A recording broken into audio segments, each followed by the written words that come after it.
আমার একটা কথা মনে হচ্ছিল, বিশ্বকবি যার যার লেখা বাংলাদেশ এবং ভারতের জাতীয় সঙ্গীত রবীন্দ্রনাথ ঠাকুর, উনি ওর এক সন্তান চলে যাওয়ার পর তার সমস্ত ক্রিয়া সম্পন্ন করে যখন শান্তিনিকেতনে ফিরছেন, ওকে জিজ্ঞাসা করছেন, আপনার সন্তান কেমন আছে? তখন উনি খুব নির্বিকার চিত্তে, খুব প্রশান্ত চিত্তে বললেন, ওকে ওর মার কাছে রেখে। একটু শোক, একটু দুঃখ, একটু ব্যথা ওর মধ্যে প্রকাশিত হয়নি। জোড়াসাঁকোতে উনি এসছেন ওনার সন্তানের প্রয়াণ সংবাদ পেয়ে। যখন এসছেন তখন সন্তানের শরীরে নেই। এসে সাদা চাদর দিয়ে ঢাকা, উনি চাদরটা একবার এরকম করে তুলে সন্তানের মুখটা দেখিয়ে চাদরটা আবার এরকম ঢেকে দিয়ে সামনে একটা ইজি চেয়ার ছিল, আরাম কেদারা। ওই আরাম কেদারের ওপরে বসে যেখানে হাত রাখে, হাতলের ওপরে একটা সাদা কাগজে উনি লিখছেন, আছে দুঃখ আছে মৃত্যু, এই লাইনটা লিখছেন। যখন এই দুটো লাইন লিখেছেন তখন একজন বিশিষ্ট মানুষ ওর দিকে তাকিয়ে বলছেন, আপনার সন্তান বিয়োগ হলো, আপনি কবিতা লিখছেন? রবীন্দ্রনাথ পা থেকে মাথা পর্যন্ত দেখে বললেন, আমি তো জীবনে বিয়োগ জানিই নে। এই কথাটি শুনে উনি বললেন, কাব্য করছেন, কাব্য করছেন। তখন রবীন্দ্রনাথ খুব গুরুত্বপূর্ণ কথা বলেছিলেন, আপনি আমার সাথে ঘরে দাঁড়িয়ে কথা বলছেন। বলি, আপনি তো সব সময় আমার সামনে ঘরে দাঁড়িয়ে থাকবেন না। আমার সাথে কথা শেষ করে যখন এ ঘর থেকে ও ঘরে যাবেন, ঠিক তক্ষুনি এসে যদি আমাকে কেউ জিজ্ঞাসা করেন, যিনি আপনার সাথে এতক্ষণ সামনে দাঁড়িয়ে কথা কইছিলেন তিনি গেলেন কোথায়? আমি তাকে বলবো, হ্যাঁ, যিনি আমার সামনে এতক্ষণ কথা কইছিলেন তিনি আমার সামনে এখানে ঘরে নেই, আছে অন্য কোনো ঘরে, অন্য কোথাও সে আছে, খুঁজে দেখো। ঠিক ওর লেখার মধ্যেও এটি প্রতিধ্বনিত হয়েছে, যাহা কিছু সব আছে আছে আছে, আমার কাছে নাই তাহারা, তোমার কাছে আছে তারা। ওনার লেখার মধ্যেও এই শব্দটি ধ্বনিত এবং প্রতিধ্বনিত হয়েছে। তাই শ্রী শ্রী ঠাকুর অনুকূলচন্দ্র ওর সম্পর্কে একটি মন্তব্য করেছেন, বিশ্বের প্রচুর বিদগ্ধ বরিষ্ঠ অগ্রণীবৃন্দ রবীন্দ্রনাথ সম্পর্কে অনেক মন্তব্য করেছেন, কিন্তু শ্রী শ্রী ঠাকুরের ব্যবহার করে শব্দবন্ধ আজ পর্যন্ত খুঁজে পাইনি, আমি খুঁজে পাইনি। তিনি শ্রী শ্রী ঠাকুর রবীন্দ্রনাথ সম্পর্কে বলছেন, সমস্ত প্রজ্ঞা যাহাতে উন্নীত হইয়া উঠিয়াছে তিনি রবীন্দ্রনাথ। এই প্রজ্ঞা উন্নীত হওয়া ওর জীবন দর্শনের মধ্যে খুঁজে পাওয়া যায়। একই সাথে আজকের এই প্রার্থনা সভা, আমরা সবাই প্রার্থনা করছি। এই প্রার্থনা সভায় আমার একটি কথা মনে হচ্ছে, শ্রী শ্রী ঠাকুরের একটি বাণী আছে, তার বাণীটা পুরো মনে নেই, আমার দুটো লাইন মনে আছে, দুটো না, একটা লাইন মনে আছে। বাণীর একটা লাইন আমার মনে আছে, শোক শয়তানের উপাদেয় খাদ্য। শোক হচ্ছে শয়তানের উপাদেয় খাদ্য, ঠাকুর বাণীটার একটা লাইন। আমরা ভারাক্রান্ত হচ্ছি, আমরা কষ্ট পাচ্ছি, আমরা দুঃখ পাচ্ছি। ঠাকুরের জীবনেও শোক ঠাকুরকে স্পর্শ করেননি। কেননা যখন মা তার গর্ভধারিণী মনমোহিনী দেবী চলে গেলেন, উনি হিমায়তপুরের শ্রীমন্দিরে পাথরের উপরে খোদাই করা লাইনটা এখনো আছে। ঠাকুরের মুখে আমি এক দুবার শুনেছি, ঠাকুর বলেছিলেন, মা আমার কাছে নাই, কিন্তু মা না থাকার কষ্ট আমার কাছে মা হয়ে বেঁচে আছে। খুব সিগনিফিকেন্ট ওয়ার্ড, মা না থাকার কষ্ট। ঠাকুরকে জিজ্ঞেস করা হয়েছিল, কষ্ট বলতে কি বোঝা যায়? ঠাকুর বলেছিলেন, কষ্ট মানে কর্ষণ করা, কর্ষণ, কাল্টিভেশন। কষ্ট মানে কর্ষণ করা। আমরা কষ্ট পেয়ে ভারাক্রান্ত হই, শোকগ্রস্ত হই। ঠাকুর বলছেন, কষ্ট মানে কর্ষণ করা। মাকে যদি সত্যি কর্ষণ করা যায়, বাবাকে যদি সত্যি কর্ষণ করা যায়, প্রিয়জনকে যদি সত্যি কর্ষণ করা যায় তাহলে স্মৃতি উদ্বেলিত হয়। এই প্রেক্ষাপটে দাঁড়িয়ে থেকে সুকুমার পাঠকরা যে স্মৃতি স্মরণ করছি, আমরা যে স্মৃতিকে আমরা রোমন্থন করছি শ্রী শ্রী ঠাকুরের আঙ্গিকে এবং আদর্শে, তার একটি কথা ঠাকুর বলেছিলেন, আমার মনে হয় মানুষ দেহটা ফেলে যায়। আমরা এখন 4 ঘন্টা পর্যন্ত ওয়েট করে ডেথ সার্টিফিকেট ইস্যু করি। ঠাকুরকে জিজ্ঞেস করা হয়েছিল আপনি কি মনে করেন কতক্ষণ ডেড বডি রাখা উচিত? ঠাকুর সেদিন বলেছিলেন আমার মনে হয় 10 ঘন্টা রাখা উচিত। আমার মনে হয় 10 ঘন্টা রাখা উচিত। 10 ঘন্টা পর ওটা দাহ করলে ভালো হয়। বিজ্ঞান সেদিন 10 ঘন্টা তো ভাবেইনি, সঙ্গে সঙ্গেই করে যেতে কিছুক্ষণ পরে এখন 4 ঘন্টা পর্যন্ত এসছে। প্রফুল্ল কুমার দাসদা ঠাকুরকে জিজ্ঞেস করছেন এসব কি সায়েন্স মানবে? ঠাকুরের আঙুলটা তৈরি করে প্রফুল্ল, I say 1000 thunder, today or tomorrow the whole world accept it. 10 ঘন্টা এখন 4 ঘন্টা এসছে, 6 ঘন্টা আস্তে আস্তে ইনক্লুড হয়ে যাবে, ভাবতে হবে না কিছু। তার কথাকে ডিসকার্ড করার ক্ষমতা কারো হয়নি। তিনি বলছিলেন মানুষের দেহটা পড়ে থাকে, মানুষ ভাইব্রেট করে একটা বিশেষ ধামে, একটা বিশেষ ধামে। সেদিন বিজ্ঞান বিশ্বাস করেননি, ভক্তজন বিশ্বাস করেননি। ঠাকুর যে কথা বলেছিলেন আজকে বিজ্ঞান বিশ্বাস করছেন, সেই বিজ্ঞানীর নাম হচ্ছে ডক্টর মাইকেল সাবম।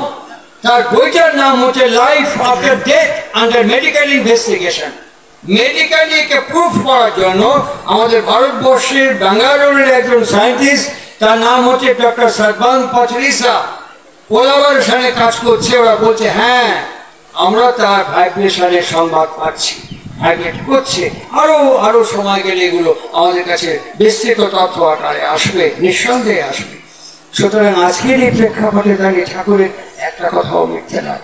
কলকাতায় একজন জিজ্ঞেস করেছিল আপনি ইষ্টবিধি কোথায় পাঠান? আমি অবাক হয়ে গেছি। কি বললেন? ইষ্টবিধি কোথায় পাঠান? আমি ইষ্টবিধি কোথায় পাঠাই বলে আমি যাবো দিল্লি, বাড়িতে অনলাইনে মোবাইলে টিকিট করে নিলাম, অসুবিধা আছে? আপনি হাওড়ায় গিয়ে করলেন, ও শিয়ালদহতে গিয়ে করলো। there are so many counter, অসংখ্য কাউন্টার। আপনি কোথায় ইষ্টবিধি পাঠাবেন সেটা আপনার উইশ। অসংখ্য কাউন্টার, বর্দা, ছোটদা, কাজলদা, কিডনি, হিমায়তপুর, ফাউন্ডেশন, হ্যান্ডেশন, ট্যান্ডেশন, অনেক কিছু ইনস্টিটিউশন আছে। যে দিন একটা জায়গা আপনি ইষ্টভেটি করেন কিনা, আপনি ইষ্টপ্রাণ হয়েছেন কিনা। আমার হাতে যদি ফ্রিজ থেকে বরফ দেন আমি ফেলে দেবো। কেন? বরফের দলাটি খেলে আমাকে বোঝা এটা ঠান্ডা, রাখতে পারবো না বেশিক্ষণ। আমার হাতের মধ্যে যদি কর্পূরে আগুন লাগিয়ে দিয়ে ফসকা পড়ে যাবে, ফেলে দেবো, এক মাসের করে ফেলে দেবো, রাখতে পারবো না। আর একটা বরফ, একটা আগুন আমি বুঝতে পারি, আর ইষ্টপ্রাণ হয়েছে কিনা ধারণা বুঝতে পারলাম না। আমি ইষ্টপ্রাণ হয়েছে কিনা 50 বছর দীক্ষা নিয়েছি, আমার ইষ্টপ্রাণ হলাম কিনা আমার ব্যবহার দিয়ে, আমার আচরণ দিয়ে, আমার খাওয়া দাওয়া দিয়ে, পোশাক পরিচ্ছদ দিয়ে, আমার চালচলন দিয়ে বোঝা যাবে না। নির্মল অমলিন হাসি হাসতে পারতেন কোন শক্তিতে? তারই দারিদ্র প্রয়োজন তাকে কেন এখানে ওখানে যাওয়া থেকে পায়ে বেড়ি দিয়ে বাঁধতে পারিনি? লালন তো বলেছিলেন যে একবার যদি জানতে পারতাম পায়ে বেড়ি দিয়ে আটকাতাম, কিন্তু সুকুমার পাঠককে বেড়িতে আটকাতে পারিনি কেন? কোন টানে সে বেরোতো? কি চাওয়া ছিল সুকুমার পাঠকের? এই থেকে এর পরিবার যত কর্ষণ করবে, এই পরিবারটা আমি দেখলাম, আগেও দেখেছি, এখনো দেখলাম, আপনি তো আমার হয়নি। এটা বলতে কোনো দ্বিধা নেই, এটা বলতে কোনো দ্বিধা নেই, কারণ এটা আমার ফ্যামিলি। আমি এখানকার অতিথি নই, আমি সৎসঙ্গের গেস্ট নই, সৎসঙ্গ আমার ফ্যামিলি। আমার পরিবারের মধ্যে যদি কারো ফাঁকি ত্রুটি বিচ্যুতি দেখবো, আমি যেমন তাকে শাসন করার শক্তি রাখি, সৎসঙ্গের মধ্যে আমার সেই অধিকার, আমাকে কেউ দিক বা না দিক, আমার নর্মাল সে অধিকার আছে বলে আমি বোধ করি। যেখানে মনে হবে, যেমন মনে হবে। I don't believe in organization, I don't believe in a committee, I don't believe in institution. I only believe Sri Thakur Anukul Chandra and his principle. তার আদর্শকে বিশ্বাস করে, তার পবিত্র পাঞ্জা তিনি আমাকে দিয়েছেন, আদেশনামা দিয়েছেন, সেই আদেশনামা নিয়ে আমি যেখানে যখন যেমন যা মনে হবে আমি দ্বিধা কার্পণ্য বিবেচনা করতে বাধ্য নই। আপনারা আমাকে তাড়িয়ে দিতে পারেন, আমি আসবো না। আপনারা আমাকে ঘাট ধরে লাঠি মেরে বার করে দিতে পারেন, আমি মাথায় নিয়ে চলে যাবো, কিন্তু বলতে আমি কার্পণ্য করবো না, বলতে আমি ত্রুটি বিচ্যুতি দ্বিধা দ্বন্দ্বের মধ্যে রাখবো না। কেননা আমি সবসময় চাইবো আমার পরিবার ভালো হোক, আজকে আপনি ঘরে বসে অনলাইনে টিকিট কাটতে পারেন, আমাকে কলকাতায় একজন জিজ্ঞেস করেছিল আপনি ইষ্টমিতি কোথায় পাঠান। আমি অবাক হয়ে গেছি, কি বললেন?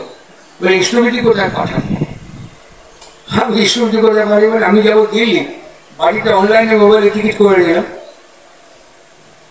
অসুবিধা আছে? আপনি হাওড়ায় গিয়ে করলেন, ও শিয়ালদহতে গিয়ে করলো, কাউন্টার, অসংখ্য কাউন্টার। আপনি কোথায় ইষ্টমিতি পাঠাবেন সেটা আপনার উইশ, অসংখ্য কাউন্টার। বর্দা, ছোটদা, কাজলদা, গিরনি, হিমায়তপুর, ফাউন্ডেশন, হ্যান্ডেশন, ট্যান্ডেশন, অনেক কিছু ইনস্টিটিউশন আছে। যে দিন একটা জায়গা আপনি ইষ্টভেটি করেন কিনা, আপনি ইষ্টপ্রাণ হয়েছেন কিনা। আমার হাতে যদি ফ্রিজ থেকে বরফ দেন আমাকে ফেলে দেবো, কেন? বরফের দলাটি ফেলে আমাকে বোঝা এটা ঠান্ডা, রাখতে পারবো না বেশিক্ষণ। আমার হাতের মধ্যে যদি কর্পূরে আগুন লাগিয়ে দিয়ে ফসকা পড়ে যাবে, ফেলে দেবো, এক মাসের করে ফেলে দেবো, রাখতে পারবো না। আর একটা বরফ, একটা আগুন আমি বুঝতে পারি, আর ইষ্টপ্রাণ হয়েছে কিনা ধারণা বুঝতে পারলাম না। আমি ইষ্টপ্রাণ হয়েছে কিনা 50 বছর দীক্ষা নিয়েছি, আমার ইষ্টপ্রাণ হলাম কিনা আমার ব্যবহার দিয়ে, আমার আচরণ দিয়ে, আমার খাওয়া দাওয়া দিয়ে, পোশাক পরিচ্ছদ দিয়ে, আমার চালচলন দিয়ে বোঝা যাবে না। তাহলে কোন ধুলোর গান সুকুমার পাঠক গিয়ে গিয়েছিল, অঙ্গে মাখো মাখরে ধুলি, সেটা কোন ধুলো, কোন ধুলো? আমাকে তো কর্ষণ করতে হবে আজকে বসে। সুকুমারদের জন্য কষ্ট আছে বলে কর্ষণ করছি, আমাকে তো কর্ষণ করতে হবে এখানে বসে। কোন ধুলো, কি করেছি আমি? তাহলে বুঝতে হবে ডাল মে কুছ কালা হ্যায়। আমি যা বলেছি আমি তা হইনি, আমি যা উচ্চারণ করেছি আমি তা করিনি। আবার শ্রী শ্রী ঠাকুরের সাবধান বাণী মানতে হবে। ফাঁকি দিলেই কোনো ক্ষমা করেননি, কোনো আপোষ রফা করেননি, কোনো ফাঁক আর ফাঁকি তিনি আমাদের কাছে রেখে যাননি। তাহলে আমি চাইব কি তার কাছে? ঠাকুর এক জায়গায় বলছেন, তার কাছে কি চাইতে হয় জানিস? তার কাছে বলতে হয়, হে পরম পিতা, তোমাতে আমার ইচ্ছে হোক। হে দয়াল, তোমাতে আমার ভাব হোক। হে পরম দয়াল, পরম পিতা, তোমাতে আমার বিশ্বাস একেবারে দৃঢ়, স্থির, নিশ্চয় করবে। এইটা চাইতে হবে। তাকিয়ে দেখুন, তিনি এটাকে ভাগ করে দিচ্ছেন। ইষ্টভেটির সঙ্গে ইচ্ছার কি অদ্ভুত সম্পর্ক। দেবীপ্রসাদ মুখোপাধ্যায় কেউ যে আমার সাথে আসলো কালীগঞ্জ থেকে, আমি নাম জানি না, এইমাত্র আমার সাথে আসলো, আমাকে প্রশ্ন করছিল, গাড়িতে বসে ওকে কথা বলছিল। কি নাম তোমার? সুবর্ণ। সুবর্ণ আমাকে প্রশ্ন করছিল, আমি ওকে গাড়িতে বলছিলাম ইস থেকে ইষ্ট কথাটা উৎপন্ন হয়েছে। হর্ষই পেট কাটা মধ্যাহ্নশয় হসন্ত, ইস, ইস মানে ইচ্ছা। মনে উইলিয়ামস খুলে দেখবেন, ওর মধ্যে এটাই দেওয়া আছে, ইস মানে ইচ্ছা। তাহলে আমরা প্রত্যেকে আমাদের ইচ্ছে মতো জীবনকে যাপন করি, কিন্তু আমার ইচ্ছে কখনো আমার মঙ্গল এবং কল্যাণ করতে পারে না। তাই জন্য বাংলায় কয়টার প্রত্যয় করতে হয়েছে, ওটা ইষ্টতে কনভার্ট হলো। ইষ্ট ইটসেলফ মঙ্গল এবং কল্যাণ। তাহলে আমার ইচ্ছা দিয়ে ওই মঙ্গল এবং কল্যাণের যে আদেশনামা, তাকে যখন আমি গ্রহণ করছি, বরণ করছি, পালন করছি, পোষণ করছি, প্রবর্তন করছি, সেটি তো আমার ইষ্টভেটি, সেটি তো আমার ইষ্টভেটি। দ্বিতীয়ত, তাহলে অর্থ কেন? অর্থ ঠাকুর বললেন খুঁজে দেখ থেকে আসলো। রি ধাতু থেকে অর্থ এসছে। অর্থ মানে গতি, অর্থ মানে নিরন্তরতা। তাহলে এই অর্থ অর্থাৎ আমার গতি যেন কখনো ইষ্ট বিমুখ না হয়। এখন আমাদের যদি আমি দাঁড়িপাল্লা ওজন করি, গতি কোন দিকে যাচ্ছে বুঝতে পারবেন। শ্যামবাজার 5 মাথার মোড়ে, আমাদের কলকাতায় শ্যামবাজার 5 মাথার মোড়ে যদি সিগন্যাল ফেল করে, এই যে আমি বাংলাদেশে আসলাম, বেনাপোলে বাংলাদেশ এবং ইন্ডিয়া দুদিকে সার্ভার ডাউন, আমি 3 ঘন্টা বনগাঁ রাস্তার উপরে দাঁড়িয়েছিলাম। কি হবে? সার্ভার ডাউন হলে কি হবে? এখন তাকিয়ে দেখি সার্ভার ডাউন, এই কমিটি ওই কমিটি, এই সংগঠন ওই সংগঠন, এই প্রেসিডেন্ট এ সেক্রেটারি, অসংখ্য লম্বা লাইন। কার আত্মপ্রতিষ্ঠা হবে? কে মাল কামাবে? কে ক্ষমতা দেখাবে? কে ছায়ার উপর ঠ্যাং তুলে এরকম করে বসবে? ঠাকুরকে অশ্বিনী কুমার বিশ্বাস বলেছিলেন, আপনি পরম পিতা পুরুষোত্তম, আপনি ইচ্ছে করলে সব করতে পারেন। ঠাকুর ঘাট হাট করে বলেন, এক্ষুনি পারি। আপনি কি নারকেল গাছের চড়া জানেন? বলে না। ধরেন আপনাকে আমি নারকেল গাছের টঙের উপরে বসাই দিলাম, সারা কাল বসে কি ঝড় শুরু হলো, গাছ এমবায় দুলতিছে, সারেরও দুলতিছে, গাছ ভর্তি নারকেল, আপনি কি ওখানে বসে বসে নারকেল খাবে পারবেন না খাওয়াবে পারবেন? আপনার তখন কি মনে হবে? সারা জড়ায় ধরে এখন বাঁচাও পরমপিতা বাঁচাও, এই তো মনে হবে নামতে পারলে বাঁচি। আর যে কটা নারকেল গাছে চড়া যায় সেসব যেই ঝড় উঠবে পক করে নামে আসবে, নিজেও খাবে, পাঁচজনকে খাওয়া করে পারে। তাই বলি কি করে করে শেখা ভালো, বসা যাওয়া ভালো। এখন আমরা ধাম ধাম নিয়ে খাতো বাদ দিয়ে আগে প্রেসিডেন্ট, তারপরে সেক্রেটারি, তারপরে সভাপতি, তারপরে সই, তারপরে টাকা, তারপরে নেতা, তারপরে ক্ষমতা, তারপরে দল, তারপরে সংগঠন, তারপরে ঘটনা। ঠিক এটা যেমন বাইরের জগতে দেখছি, ভেতরের জগতে ঠিক একই জিনিস দেখছি। বাবা আছে, মা আছে, স্ত্রী আছে, ভাই আছে, ভাতৃবধূ আছে। কিছুদিন পরে বাবা চলে যাওয়ার পরে এই জমিটা আমার, ওটা তোমার, এই ঘরটা আমার, ঘরটা তোমার, এইটুকু আমার, ওটুকু তোমার, এই করতে করতে কোর্ট পর্যন্ত করে গেল। আচরণ আর কর্ষণ করতে শেখালো না। কি করলাম, কি হলো?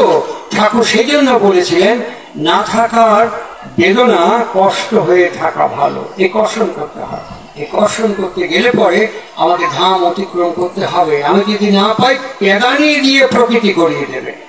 কোভিড করিয়ে দিয়েছে। কবে থেকে বলছেন সদাচারে রত নয়, পদে পদে তার ভয়?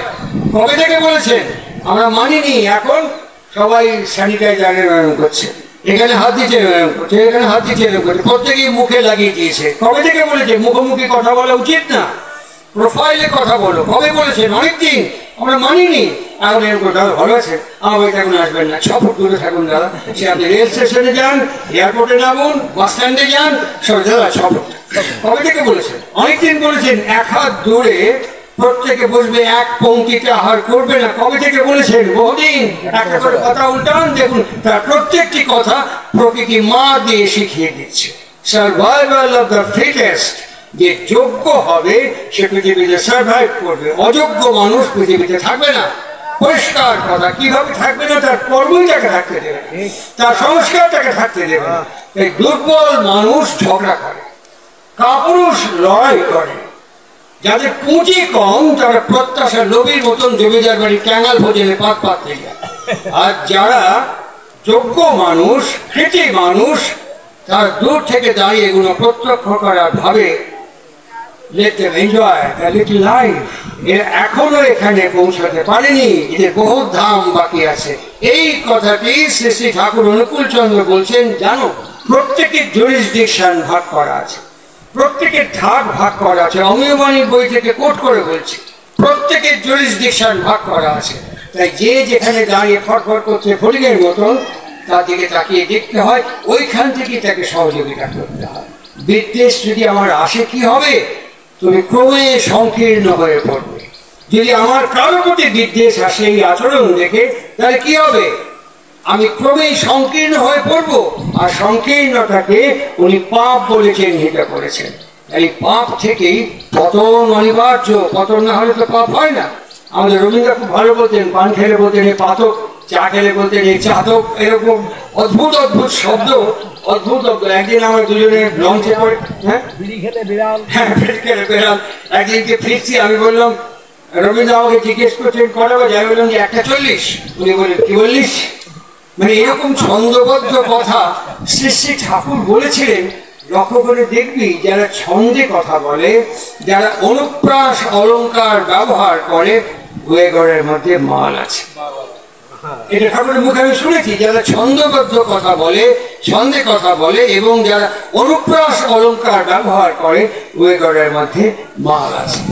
আজকের এই প্রেক্ষাপটে দাঁড়িয়ে থেকে সুকুমার পাঠকরা যে স্মৃতি স্মরণ করছি, আমরা যে স্মৃতিকে আমরা রোমন্থন করছি শ্রী শ্রী ঠাকুরের আঙ্গিকে এবং আদর্শে, তার একটি কথা ঠাকুর বলেছিলেন, আমার মনে হয় মানুষ দেহটা ফেলে যায়।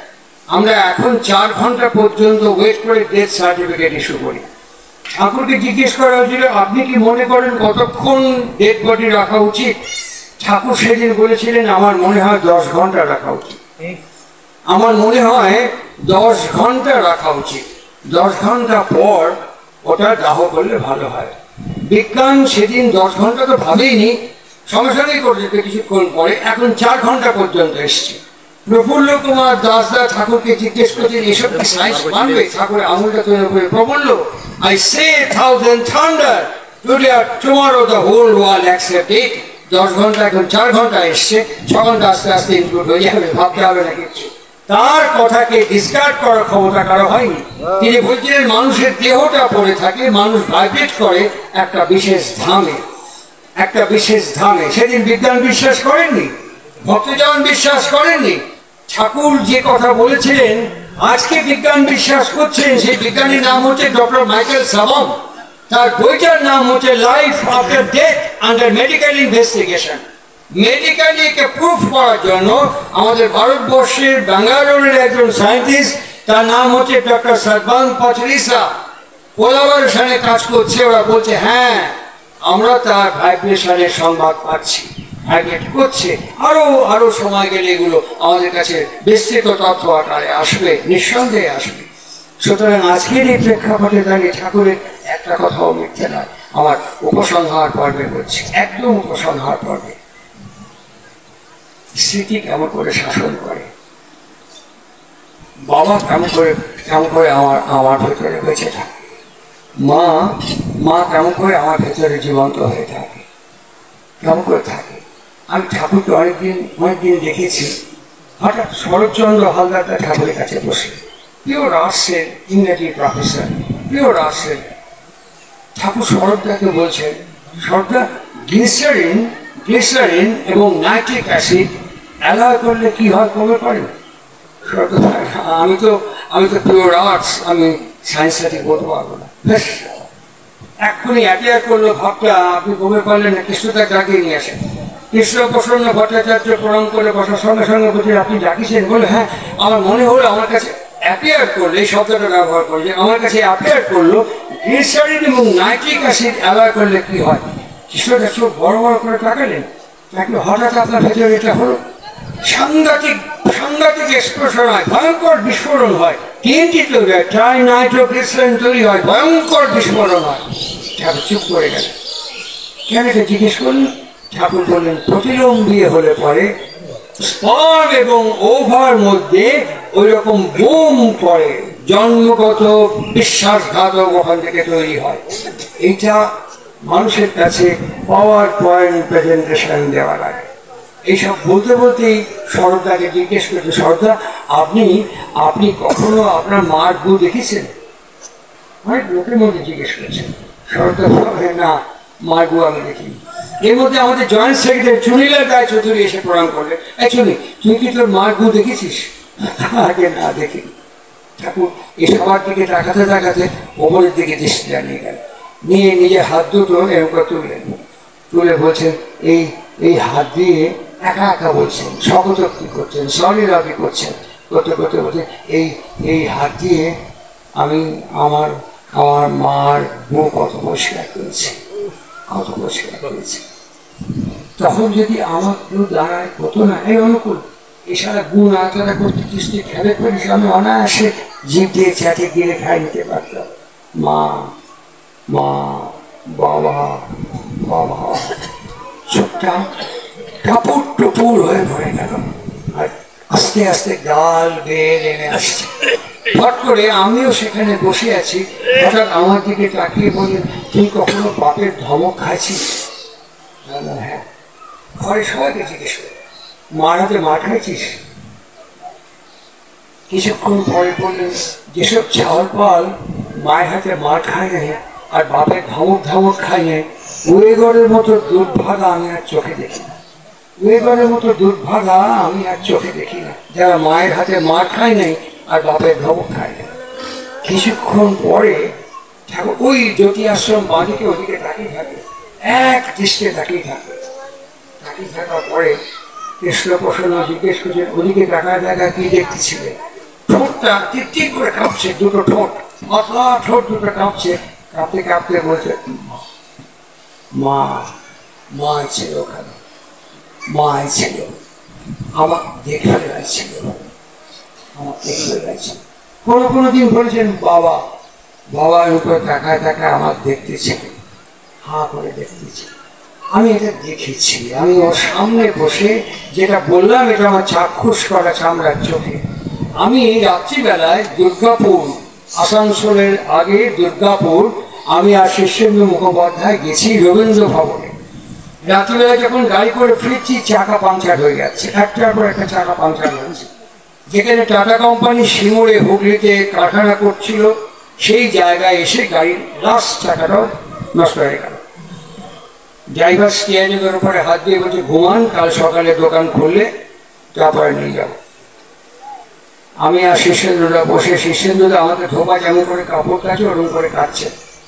যাই হোক, যে কোনোভাবে হোক গাড়িটা ঠিক হলো। রাত্রি 2:45-র সময় অনেক আমি নামিয়ে দিলাম বাড়িতে। নামিয়ে আমি যখন আমার বাড়িতে ঢুকছি, আমার মা তখন ডান দিকটা কমপ্লিট প্যারালাইসিস, হাই ডোজের ঘুমের ওষুধ দেওয়া মানে। আর বাগুইয়াটির মশা খুব বিখ্যাত মশা। সেখানে কয়েল জ্বলছে, গুড নাইট জ্বলছে, স্প্রে করা আছে, তারপরে মশাই টাঙানো আছে। মা যাতে বুঝতে না পারে পা ধীরে ধীরে ফেলে আমার সামনে টেবিলে, আমি রাত্রিবেলা দুধ রুটি খাই। আমার ভাইয়ের স্ত্রী ওই দুধ রুটি একটা চুবড়ি দিয়ে চাপা দিয়ে চলে গেছে, কিন্তু আরো অনেক ঢাকা দেওয়া আছে পাত্র। আর হাত মুখ ধরে কোনো শব্দ করিনি। ধীরে ধীরে আমি খুঁজছি কোনটা আমার জন্য। হঠাৎ পেছন থেকে, মশারির ভেতর থেকে শব্দ হলো, সামনে একটা তোর। আমি ফিরে বললাম, মা তুমি ঘুমাওনি? একটা ছোট্ট শব্দ ভেসে আসলো, তুই যে এখনো ফিরিস। আমি জানি এই কাঠামোতে যতদিন আমি পৃথিবীতে থাকবো, এই শব্দ আমি আর জীবনে শুনতে পাবো না, কোনো দিন শুনতে পাবো না। সুতরাং এখনো ফেরার পর আমি এই বাটি খুঁজে, এখন তো নিজেই করে খাই, ওই বাটিটা রেখে আমি মার ছবির দিকে তাকিয়ে বলি, মা আমি ফিরেছি, মা আমি ফিরেছি, মা আমি ফিরেছিলাম। বলতে বলতে আমার ভেতরে একটা তৃপ্তি আসে, একটা আনন্দ আসে।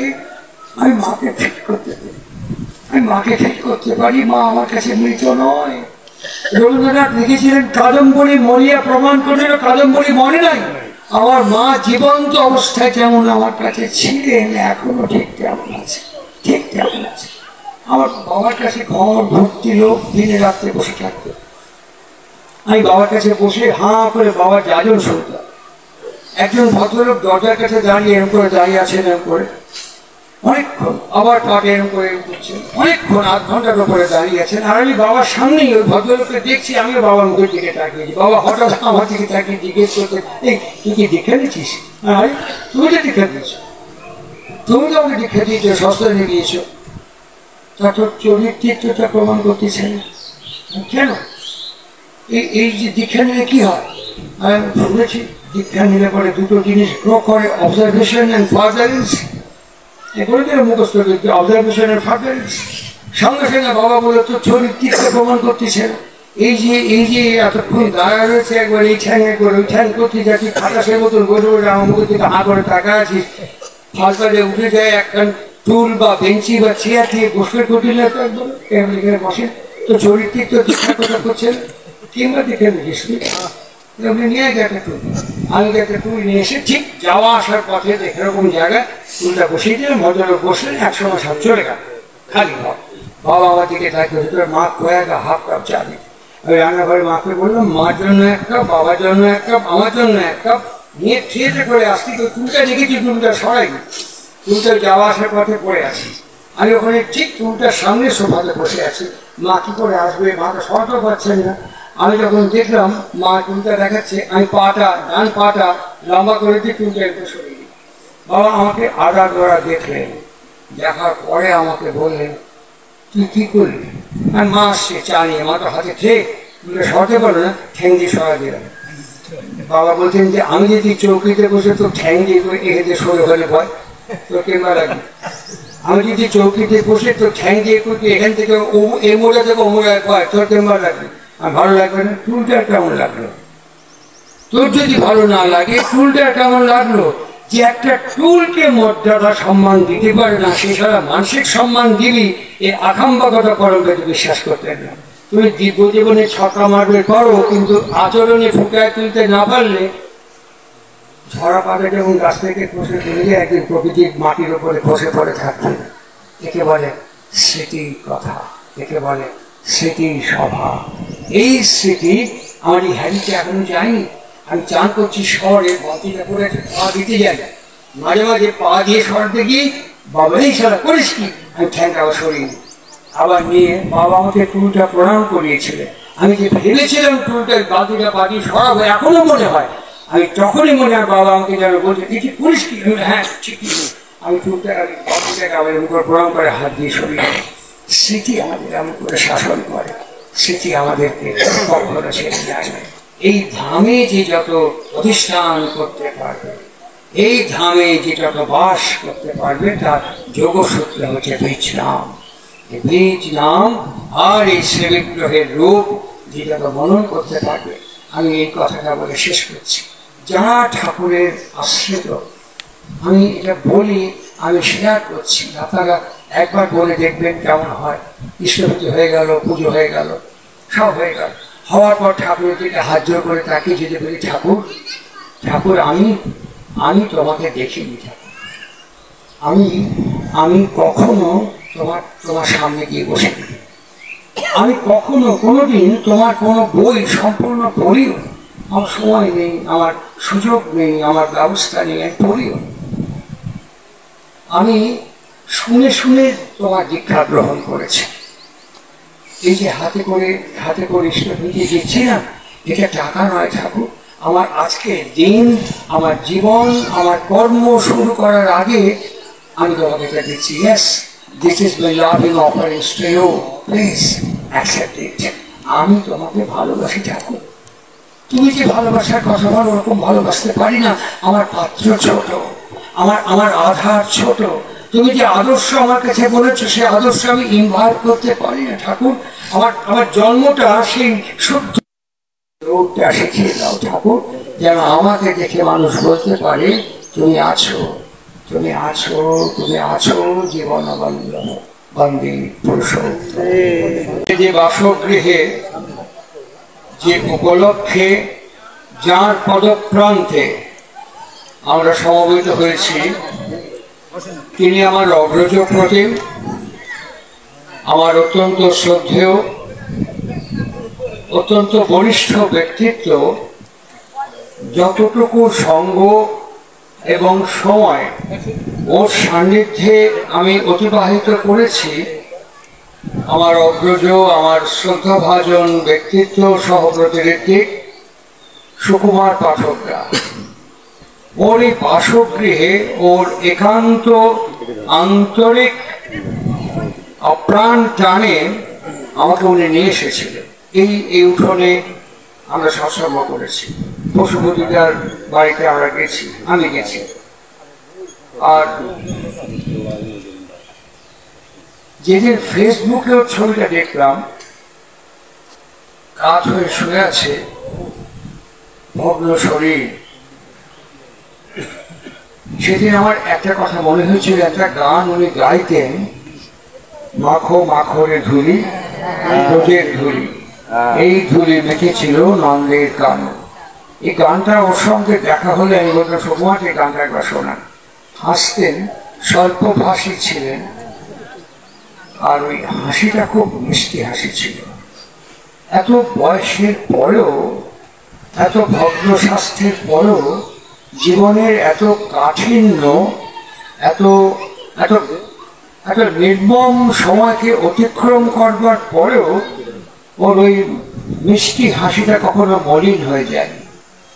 ধুলো যে রেখেছিলেন শরীরে নয়, অন্তরে।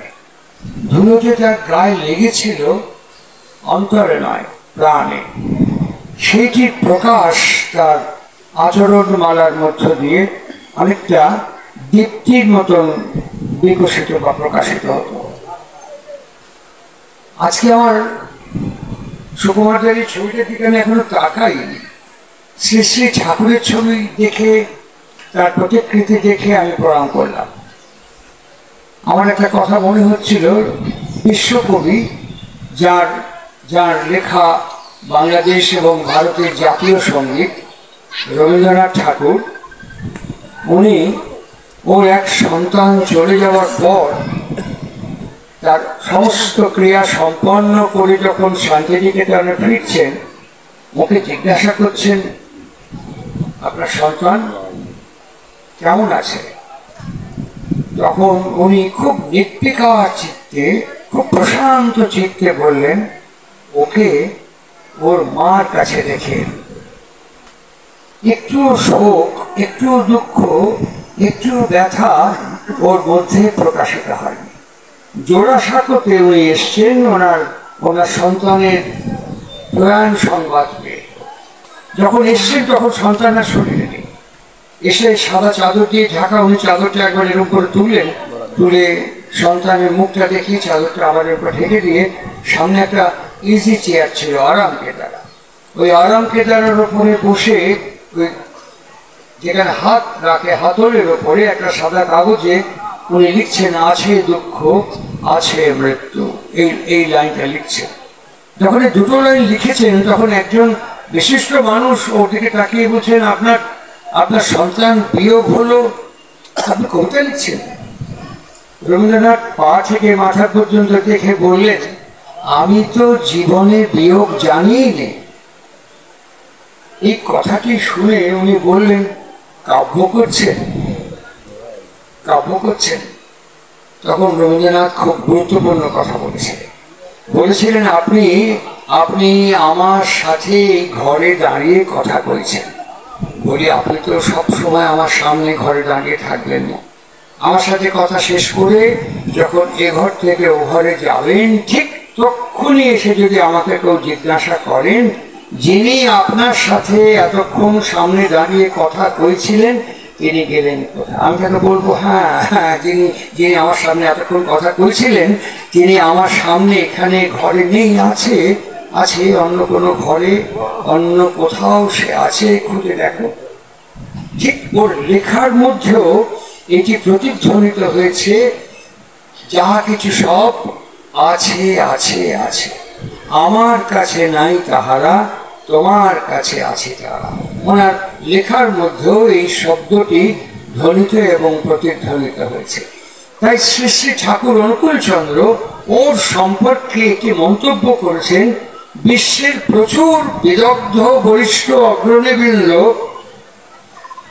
রবীন্দ্রনাথ সম্পর্কে অনেক মন্তব্য করেছেন, কিন্তু শ্রী শ্রী ঠাকুরের ব্যবহার করে শব্দবন্ধ আজ পর্যন্ত খুঁজে পাইনি, আমি খুঁজে পাইনি। তিনি শ্রী শ্রী ঠাকুর রবীন্দ্রনাথ সম্পর্কে বলছেন, সমস্ত প্রজ্ঞা যাহাতে উন্নীত হইয়া উঠিয়াছে তিনি রবীন্দ্রনাথ। এই প্রজ্ঞা উন্নীত হওয়া ওর জীবন দর্শনের মধ্যে খুঁজে পাওয়া যায়। একই সাথে আজকের এই প্রার্থনা সভা, আমরা সবাই প্রার্থনা করছি। এই প্রার্থনা সভায় আমার একটি কথা মনে হচ্ছে, শ্রী শ্রী ঠাকুরের একটি বাণী আছে, তার বাণীটা পুরো মনে নেই আমার, দুটো লাইন মনে আছে, দুটো না, একটা লাইন মনে আছে।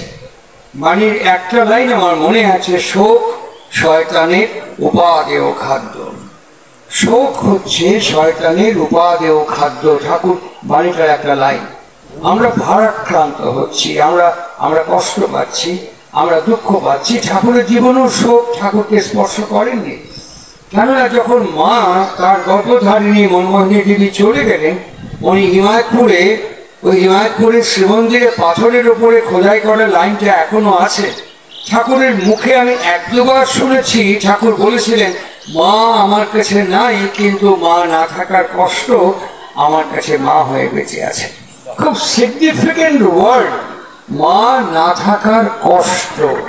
ঠাকুরকে জিজ্ঞেস করা হয়েছিল, কষ্ট বলতে কি বোঝা যায়? ঠাকুর বলেছিলেন, কষ্ট মানে কর্ষণ করা, কর্ষণ, কাল্টিভেশন। কষ্ট মানে কর্ষণ করা। আমরা কষ্ট পেয়ে ভারাক্রান্ত হই, শোকগ্রস্ত হই। ঠাকুর বলছেন, কষ্ট মানে কর্ষণ করা। মাকে যদি সত্যি কর্ষণ করা যায়, বাবাকে যদি সত্যি কর্ষণ করা যায়, প্রিয়জনকে যদি সত্যি কর্ষণ করা যায়, তাহলে স্মৃতি উদ্বেলিত হয়। তাই ভারতবর্ষের ঋষিগণ, আর্য ঋষিগণ স্মৃতিকে শাস্ত্রের মর্যাদা দিয়েছে।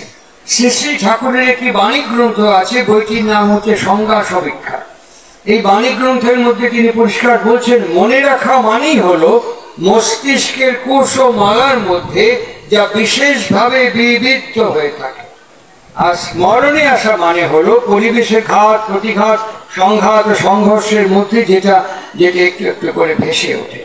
আর সেটি হচ্ছে পূর্ব এবং পরের ভালো এবং মন্দ এসব কিছুকে বিশ্লেষণ করে যেটা প্রয়োজনীয় তার পদক্ষেপ গ্রহণ করাকে অনেকটা ভাবার্থ বলছি, একে স্মৃতি বলে চিহ্নিত করেছেন ঠাকুর।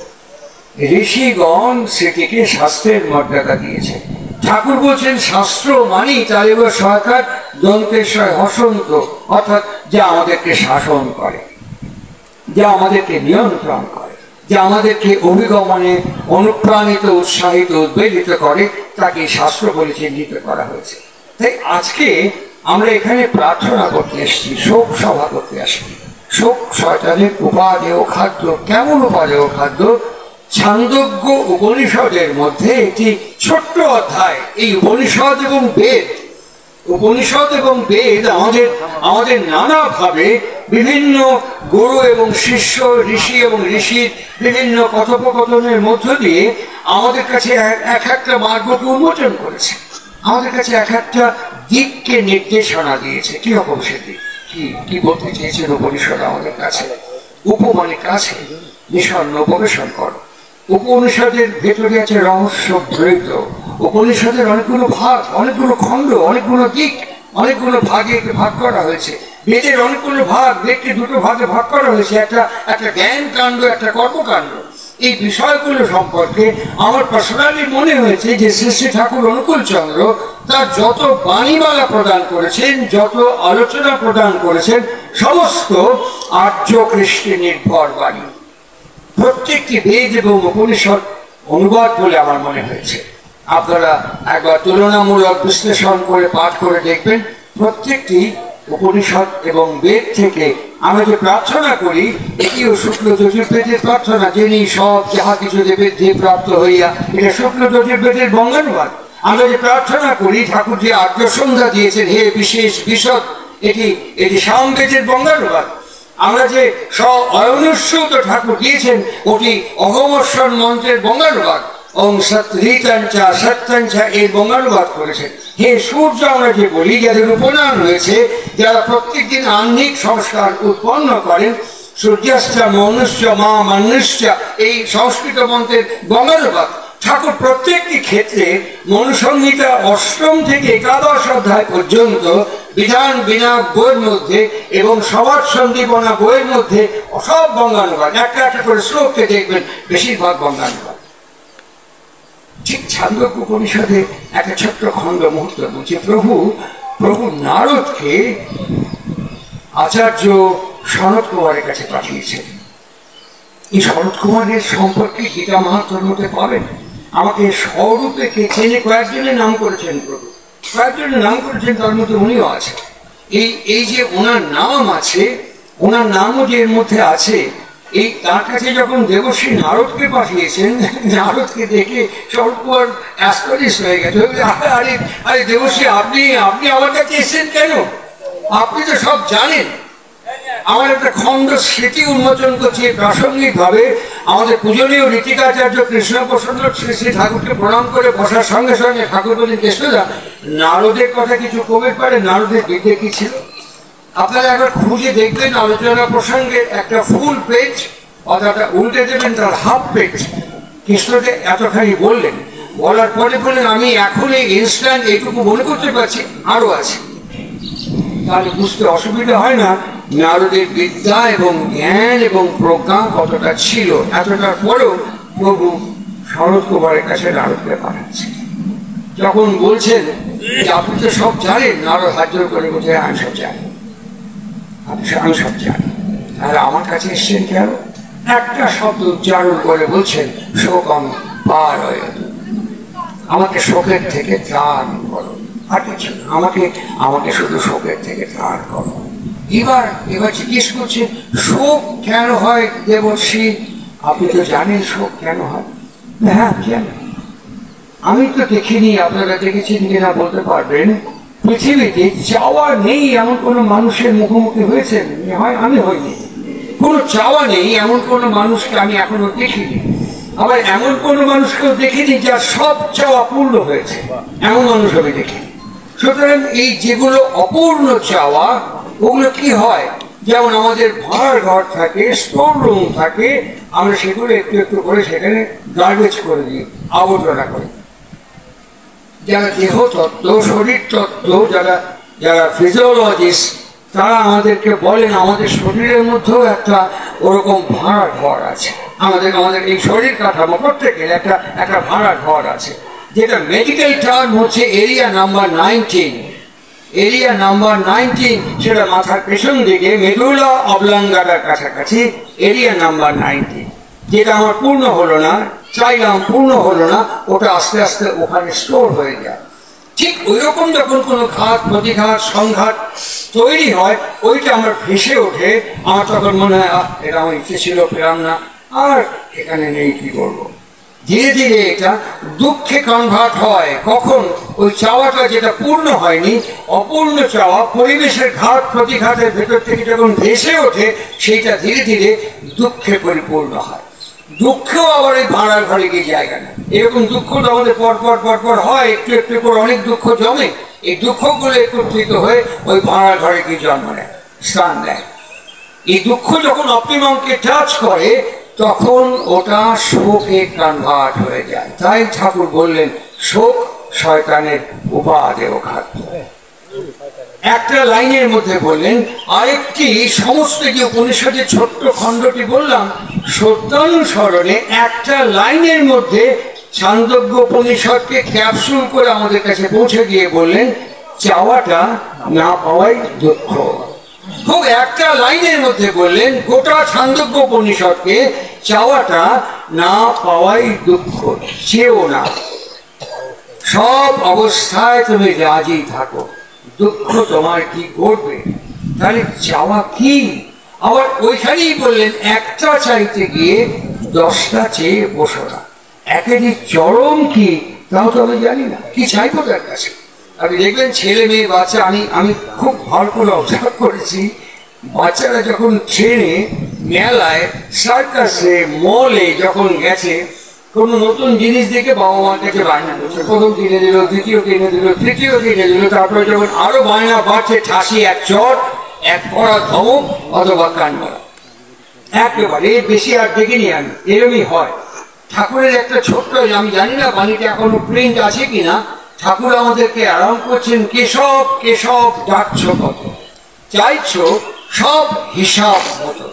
বলি কেশব কি তোর বাপের চাকর, করবে সব তোর সময় মতো?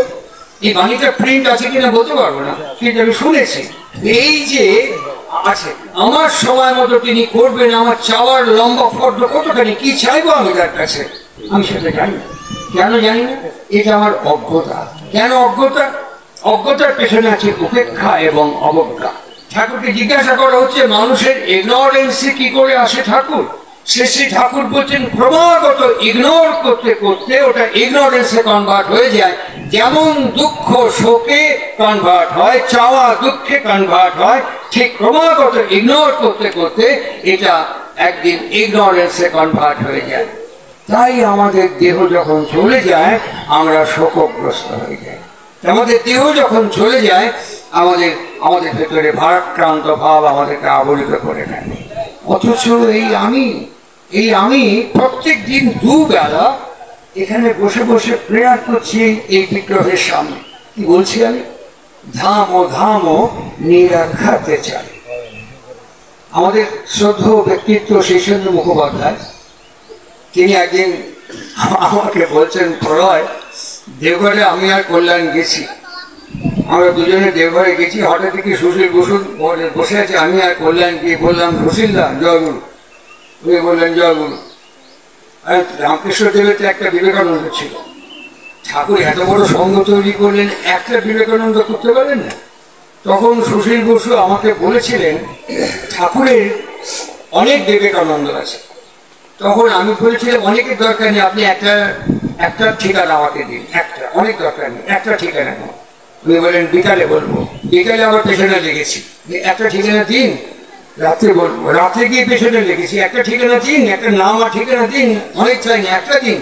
তখন শীর্ষেন্দু মুখোপাধ্যায়কে সুশীল বসু বলেছিলেন, শীর্ষেন্দু এই যুগে ঠাকুরই রামকৃষ্ণ, এই যুগে ঠাকুরই বিবেকানন্দ, এখানে আর কেউ নেই ওরকম হওয়ার মতো, সব একটাই এখানে, বুঝেছ? সুতরাং ধামো ধামো নিরক্ষাতে চলে বিবেকানন্দ বুঝতে পেরেছিলেন। কি করে বুঝতে পেরেছিলেন?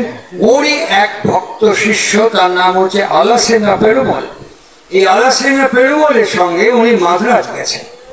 তখন ৩-৪ দিন উনি খাবার খেতে পারেননি, কেউ খেতে দেয়নি, কেউ ওকে খেতে দেয়। ৩-৪ দিন পার হয়ে গেছে। হঠাৎ একটা মুচি রাস্তার ধারে বসে রুটি তৈরি করছে, আর স্বামীজি ওইদিকে হাঁ করে তাকিয়ে আছে যে রুটিটা আমার দিকে যদি তাকায়, আমি বলবো আমাকে একটু দেবেন, খাবো। হঠাৎ হঠাৎ সেই মুহূর্তে আলোচনা করবো, স্বামীজির হাত ধরে টেনে বলছে, আজকে একটা সভা আছে, আপনি চলুন। স্বামীজি নিজের কথা নিজে বলছেন। আমি সেখানে পেরুমলের সাথে গেলুম, গিয়ে দেখলুম একটা জোব্বা পরা সাধু দাঁড়িয়ে, লম্বা জোব্বা পরা সাধু দাঁড়িয়ে এরকম করে আঙুল দিয়ে বলছেন, আপনারা প্রত্যেকের মতন করে যার যার একটা শব্দ বা কথা মনে করুন। আমিও ওই সাধুর কথা শুনে ঠিক করলাম, ইসাবাস্য মেইদান সার্বাম, এই শব্দটা আমি মনে মনে ঠিক করলাম। ওমা, উনি পরপর সিট ধরে ধরে, লাইন ধরে ধরে প্রত্যেককে বলে দিচ্ছেন কে কি মনে করেছে আমাকেও বলবেন। তারপরে মঞ্চ থেকে নেমে আমার সামনে এরকম করে দাঁড়িয়ে বলেন, তুমি তো একদম খাওনি, খুব ক্ষুধার্ত। এই বলে চোপার মধ্যে হাত দিয়ে টাটকা আঙুর কিছু বার করলেন। আমার তখন একটু সন্দেহ হলো যে কি আঙুর খাওয়াবে, সে মরবো নাকি, একদিন তো কয়েকদিন খাওয়াই, একে কি বিপদে পড়বো। আমি দ্বিধাগ্রস্ত হয়ে গেছি। উনি আমাকে বললেন, তোমার সংশয় এবং দ্বিধার মধ্যে তুমি দোলা চলে আসো, এই দেখো তোমার সামনে আঙুরগুলো আমি খাচ্ছি, তোমার ক্ষুধার্ত, তুমি নিঃসন্দেহে খেয়ে নাও। আমার সামনে উনি এক ঠোকা আঙুর যখন খেয়ে ফেললেন, আমি নির্দ্বিধায় পেট ভরে আঙুর খেয়ে পেট ভরালাম। আমি ভাবলুম, আমি যার সেবাদপদ্মে আশ্রয় গ্রহণ করেছি, আমি ওকে কখনো এরকম দেখিনি। আমি যাকে ধ্যান করি তার জীবনে দীর্ঘ সময়ে কখনো এরকম আচরণ দেখি না। তাহলে কি ওর চেয়ে ইনি বেশি শক্তিশালী? তার চেয়ে ওর চেয়ে কি ইনি বেশি পাওয়ারফুল? একবার মনে হলো এর কাছে দীক্ষাটা নিইনি, কিন্তু পারছি না কিছুতেই। ওর স্মৃতি আমাকে ভীষণভাবে টানছে। এই যে অনুভূতির বর্ণনা ঠাকুর সত্যানুসরণে একটা লাইনের মধ্যে বলছেন, আজ বুঝেছি কাল বোঝা যায় না। আজকে আমি হিমায়তপুরকে তীর্থক্ষেত্র বুঝছি, কালকে হিমায়তপুর আমার কাছে তীর্থক্ষেত্র না। আজকে আমি মনে করছি অনুকূল চন্দ্র পুরুষোত্তম, কালকে মনে করছি অনুকূল চন্দ্র পুরুষোত্তম না। ঠাকুর বলছেন দিস আর অল ট্যালেন্ট। এই ট্যালেন্টকে কখনো অনুসরণ করতে হয় না, প্রতিভাবানকে কখনো অনুসরণ করতে হয় না। কেননা প্রতিভাবানের চরিত্র সমন্বিত নয়, প্রতিভাবানের চরিত্র আমাকে মার্গ উন্মোচন করাতে পারে না। তাই আমি আজকে একটা কথা বলবো, কালকার একটা কথা বলবো, আমার কথার মধ্যে সমন্বয় থাকবে না। যার প্রার্থনা করছি তার প্রথমেও যে কথা, অন্তেও সে কথা। হৃদয়রাম মুখোপাধ্যায় শ্রীরামকৃষ্ণের ভাগ্নে, তিনি মামাকে বলছেন, মামা যে লোক আসে বলে একই কথা বলবেন, প্রত্যেকে এক কথা বলে সকাল থেকে রাত্রি পর্যন্ত একই কথা। তিনি অনেকক্ষণ ভাগ্নের দিকে তাকিয়ে থেকে বলেন, দুঃসারা আমার মুখ, আমার জীবন, আমার ঠোঁট, কথা তো আদতে একটাই। বলি হিদু, কথা তো একটাই, আদি মধ্য অন্ত, হরি কথা নিরূপণ। আর তো কোনো কথা নেই, কথা তো একটাই। ঠাকুর অনুকূল চন্দ্র ঠিক একই শব্দ উচ্চারণ করেছেন, একটু অন্য ফর্মে। তিনি বলছেন, আমি অনেক কথা বলেছি, অনেক রকমে বলেছি, অনেক ভাবে বলেছি, আদতে আমি একটাই কথা বলেছি। এটা প্রিন্ট করা আছে, আদতে আমি একটাই কথা বলেছি, বিগ কনসেন্ট্রেট। সুতরাং এই কনসেন্ট্রেশনটা যখন আমি আনার জন্য প্রেয়ার করি, তার মধ্যে শব্দটা বলি, ধামো ধামো নিরাখাতে চালে পাবে নিজ ঘর বাসা। এখন যদি শীর্ষেন্দু মুখার্জির মতন কোনো একজন অস্তিত্ব আমাকে ডেকে জিজ্ঞেস করেন, এই শুনুন, আপনি তো এত বছর ধরে দেখেছেন, ঘুরেছেন, ঠাকুরের স্পর্শ করেছেন, পাশে করেছেন, ঘি খেয়েছেন, মুখ খেয়েছেন, ঝোল খেয়েছেন, অনেক গপ্প আপনার মুখে শুনেছি দীর্ঘদিন ধরে, আপনি একটা ধামে বর্ণনা করুন। আমাকে যদি এখনই এরকম করে জামা ধরে হাত ধরে টেনে ওখানে জিজ্ঞেস করে আপনি একটা ধামের বর্ণনা করুন, হোয়াট ইজ মাই আনসার, আমি কি আনসার দেবো? সুশীল ঘোষের মতো আনসার দেবো? ঠাকুরি ধাম, ঠাকুরি কাম, ঠাকুরি নাম এই বলবো? না আমি স্পষ্ট ভাষায় one after another like a Vivekananda আমি আনসার দিতে পারবো? বিবেকানন্দ আনসার দিয়েছে। বিবেকানন্দ পরবর্তীকালে বলছেন সেদিন যে বিভ্রান্তি আমাকে আক্রমণ করেছিল তারপরে আমি বসলুম, বসে সবিকল্প নির্বিকল্প পার হলুম। পার হওয়ার পরে বুঝলুম তুমি কুঁড়ে ঘরে রয়েছো, তোমাকে যদি কেউ প্রাসাদে নিয়ে গিয়ে রাখে তারপরে যদি বলে আবার কুঁড়ে ঘরে যাবে, তুমি বলবে না ওখানে আর যাবো না। সেদিন দেখলুম ও সেদিন যে আঙুর খাইয়েছিল না ওটা কুঁড়ে ঘরের প্রসাদ, বলি কুঁড়ে ঘরের প্রসাদ খেতে আর আমার ইচ্ছে হয় না। এখন আমি এটি অনায়াসে করতে পারি। বুঝেছে? মায়াবতীতে যখন গেছেন ওখানে মৃগাঙ্ক শেখর বন্দ্যোপাধ্যায় বলে একজন ভদ্রলোকের আতিথ্য গ্রহণ করছেন।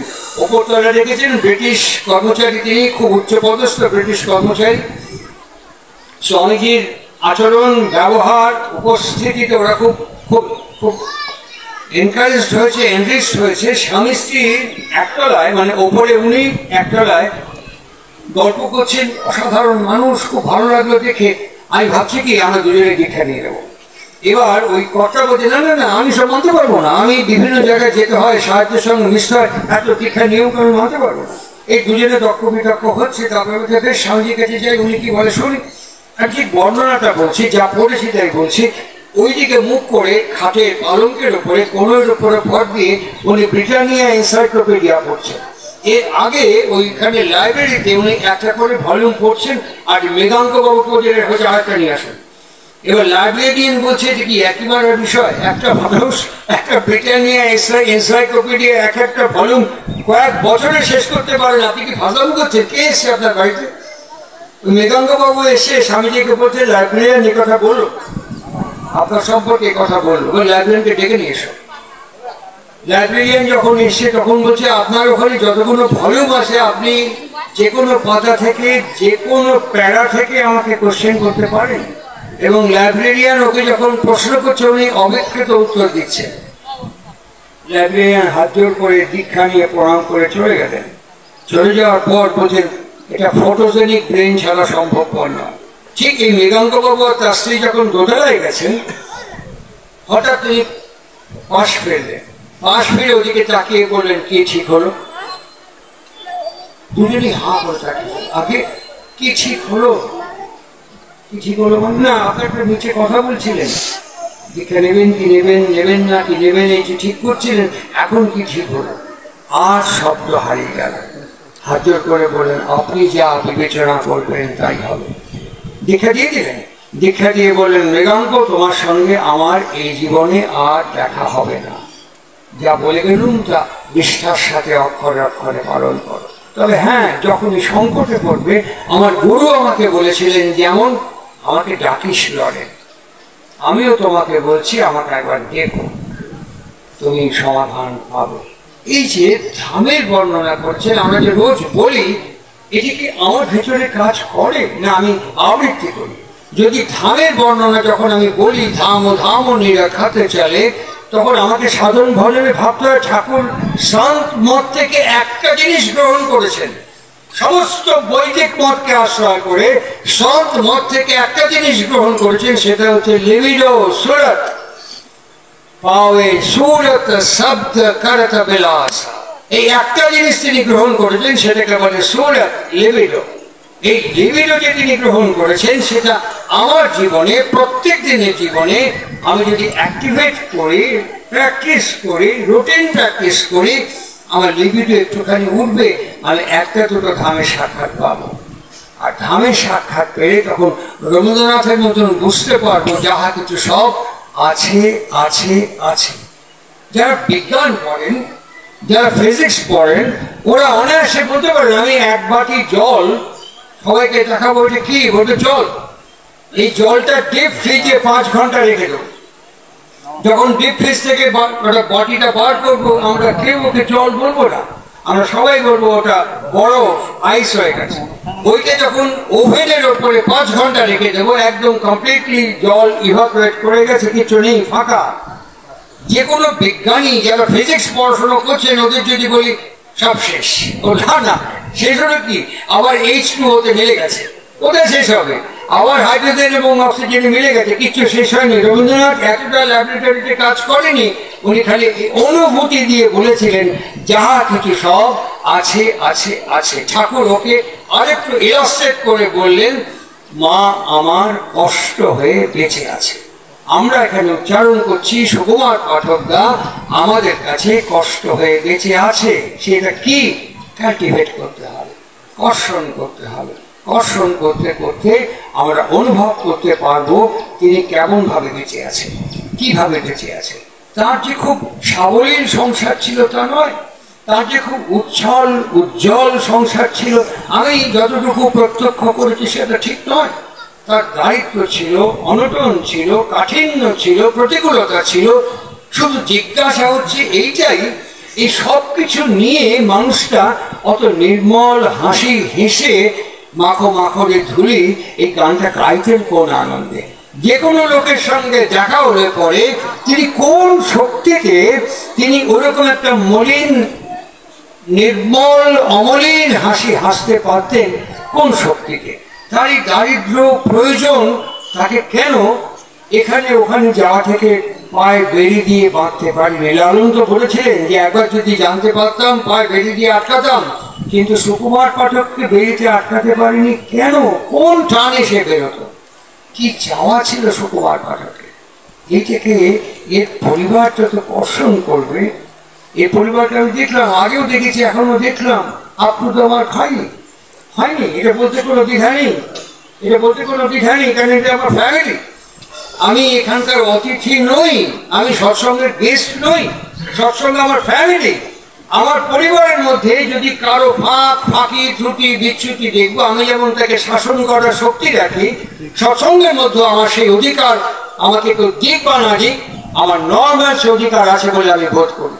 যেখানে মনে হবে, যেমন মনে হবে, I don't believe in organization, I don't believe in a committee, I don't believe in institution, I only believe Shri Shri Thakur Anukul Chandra and his principle। তার আদর্শকে বিশ্বাস করে, তার পবিত্র পাঞ্জা তিনি আমাকে দিয়েছেন, আদেশনামা দিয়েছেন, সেই আদেশনামা নিয়ে আমি যেখানে যখন যেমন যা মনে হবে আমি দ্বিধা কার্পণ্য বিবেচনা করতে বাধ্য নই।